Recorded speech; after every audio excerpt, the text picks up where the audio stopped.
rancher waging a battle against the federal government over his cattle's grazing on public land, which is overseen by the Bureau of Land Management.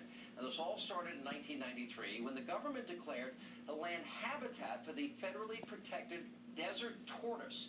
Now, following that move, Bundy refused to pay new grazing fees and continued letting his cattle graze on the land. Now, he argued that his ancestors, they worked this land since the 1870s, long before the Bureau of Land Management was formed, granting him the rights to the property.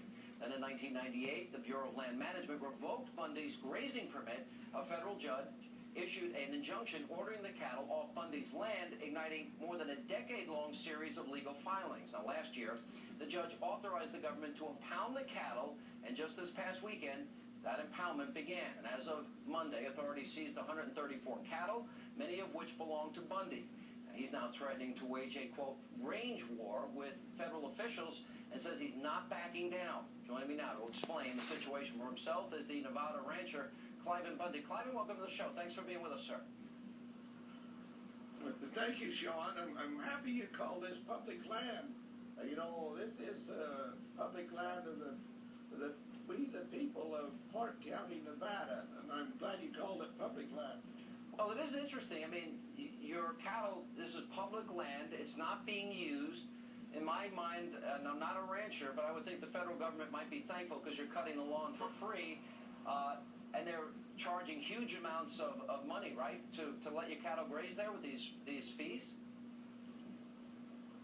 Well, you got to remember, they're not letting me graze here. I have no contract with the United States government, and I do not buy my grazing or feed from the United States government.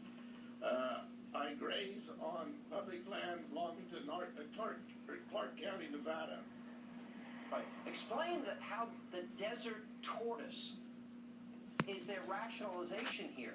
I mean, there was a case of a drought out in California, and they were protecting the Delta smelt over the ability of farmers to do their job.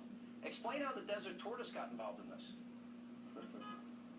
Well, the desert tortoise is a circuit animal for all of the other excuses for the bureaucracies to control.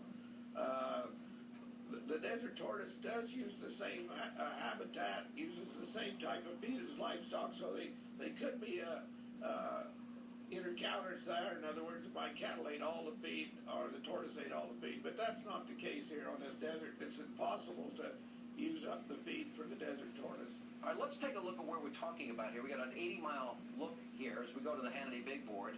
And then we also have this issue of the timeline. This all started in 1993 as we went through the series of events now that have been unfolding there. So this has gone on for a very long period of time.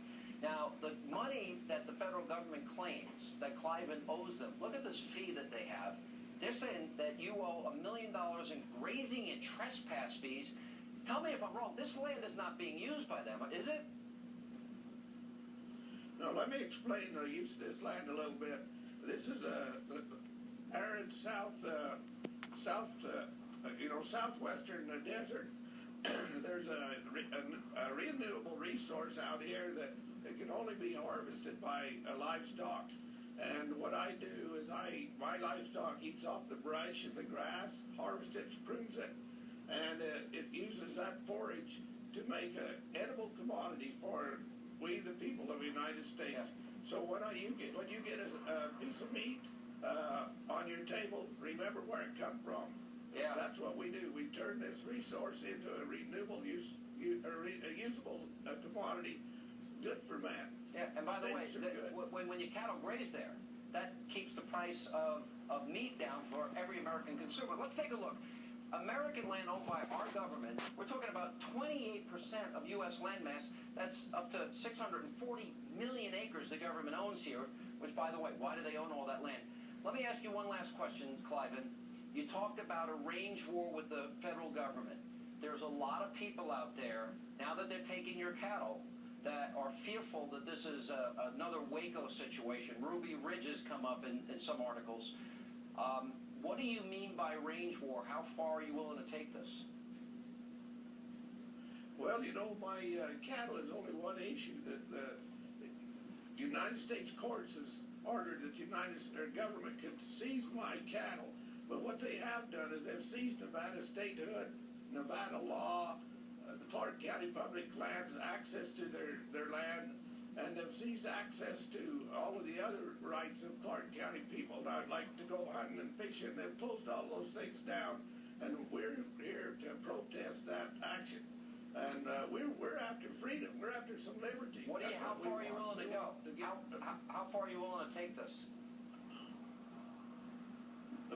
Cliven Bundy's would say my statement to the American people, I'll do whatever it takes to gain our liberty and freedom back. All right, Cliven, we're going to follow this story very closely. We'll watch what the federal government does. Thank you for being with us, sir. Appreciate it. And coming up next, Jay Carney. He got very